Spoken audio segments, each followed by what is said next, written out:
Disclaimer. The following may contain depictions of violence or graphic senses. Viewer discretion is advised. It's a bright, sunny morning. There is an alarm going off, beeping annoyingly. Cassian barely opens his eyes. He is just lying on the bed, looking like he woke up from a nightmare or something. He continues to stare at the ceiling, just thinking to himself. At the restroom, Cassian is brushing his teeth. He still mentions that he's not his real self, and that he still somewhat can't believe that he has to live as someone else. While looking at himself in the mirror, he thought he would feel better in the morning, but he was wrong. And if he could, he wishes he could turn back time, for some reason. Moros appears saying good morning to Cassian. Cassian sighs with a little temper, says, "What's so good about it?" He is now getting ready to head outside, putting on some shoes. As he reaches for the door handle, someone from behind him says, "Off to school? It's Gangu's sister." Continues saying, "You should say bye to your sister Gangu." Getting a little upset. Her actual name is Yuri Guan, which I will be saying from now on instead of Gangu's sister. Cassian in his head is freaking out, thinking it's awkward seeing her. Well, responding to Yuri if he ate breakfast. In Cassian's head, he's debating whether or not he should tell her that he's not her real brother. Yuri says, "Oh, right," as she reaches for something. She hands him a debit card, saying that it was the debit card he has been asking for and that she put an allowance in the account not to waste it. Cassian is confused on why she gave him a card. All of a sudden, when he takes the card, memories from Gangu begin to flood in and remember what happened prior. It's Gangu speaking with Yuri. Gangu timidly asks if he could get an advance on next month's allowance.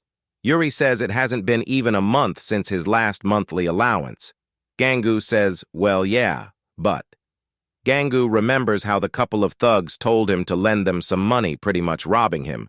But since he is a little bitch, he says that he lost his wallet. Yuri says, "Okay, anything for her brother." Gangu says, "Thank you." Relieved, she said yes. That's when she says that she will make him a debit card. Gangu doesn't even know what a debit card is confused. Back to the present day. Now knows why he got a debit card, says thanks to Yuri, still feeling awkward calling her that name, and that he won't waste it. Yuri says, "Okay, see you." When Cassian is about to leave again, she yells, "Wait," telling him that he looks kind of different, causing Cassian to flinch thinking he got caught. But she goes on to say, "Oh, it's your hair," and that he looks so much better, and that she told him to trim it, but Gangu never listened. She wonders what made him change his mind. Still not knowing it's not Gangu, Cassian kept playing along saying he just brushed it a little, and that's all. Yuri, making fun of him, taunts him by saying, "Oh, you have a girlfriend now?" Cassian waves his hand, walking towards an elevator getting out of there. At the front of a school, people talking and hanging around in a classroom. The students are all worried and stunned, looking towards someone, talking about somebody who got hurt and just chatting. It's one of the thugs, Cassian, beat up on the rooftop. Blondie is on this phone looking irritated. Finally snapping says, glares at a group of students, making them turn away, and proceeds to scream at everybody saying, "What are they looking at?" Everyone turns away shaking. Blonde boy blames Cassian for why everyone is talking about him. He gets grabbed by someone on the shoulder, making him turn back. It is Cassian, blonde boy, who looked like he shit himself.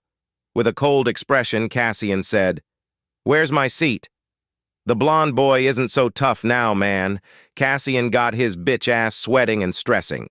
Blondie points towards a seat, stuttering like, "Ha-ha, oh, over there." Cassian walks towards his seat, leaving Blondie shivering. Cassian throws his backpack on the desk and sits looking cool as hell. Moros appears looking back at the Blondie, saying that he is drilling his eyes into the back of Cassian's head. The blonde boy calls him a bastard in his head since he is a little bitch and won't say it to his face. Moros overhears chatter about how a villain attack that happened in some kid's neighborhood. Cassian also overhears this conversation. The kids continue by saying, "I was there, dude. I saw it for real. Villains were fighting and shit. It was totally bonkers." The two others were amazed. Moros says, Oh, I think they're talking about you. Cassian is no longer interested and continues to look through the phone.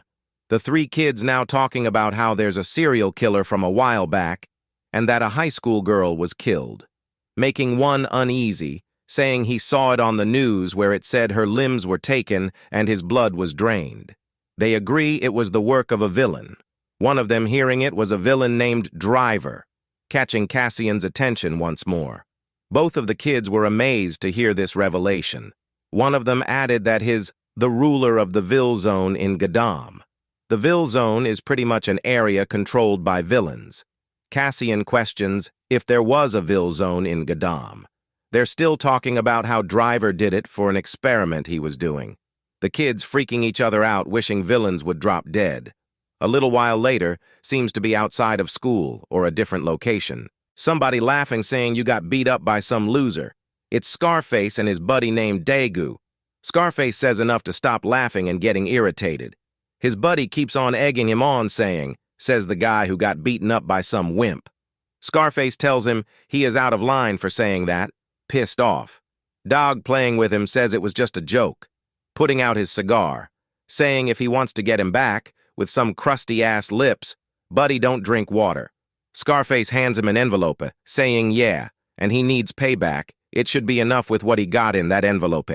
Nerb with the glasses, observing, thinking to himself, Daegu has been friends with Scarface since childhood, but he doesn't want to get involved with him, since he is bad news. Daegu is happy as hell with the money he got.